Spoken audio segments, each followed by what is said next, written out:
এখন দু একদিন ছাড়াছাড়ি ঝড় বৃষ্টি হচ্ছে, কিন্তু ঝড়ের থেকে বৃষ্টি কম। আর ঠান্ডা ঠান্ডা হলে মনটা খাই খাই করে। আজকের করব আলুর চপ। এই প্রথম বানাবো। প্রথমে একটা ভাজা মশলা বানাবো। জিরে, ধনে, গোটা গরম মশলা, গোলমরিচ শুকনো কড়াই ভেজে নামিয়ে গুঁড়ো করলেই হয়ে যাবে।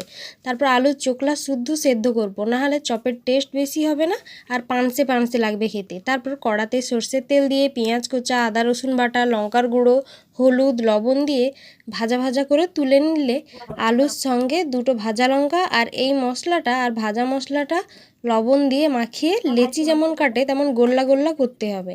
আর একটা বাটিতে বেসন, লবণ, লঙ্কা, হলুদ গুঁড়ো দিয়ে ভালো করে ফেটিয়ে নেব। আর হাতে আর থালাতে একটু তেল মেখে নেব, নাহলে হাতে আলুগুলো একটু চেপকে চেপকে যাবে।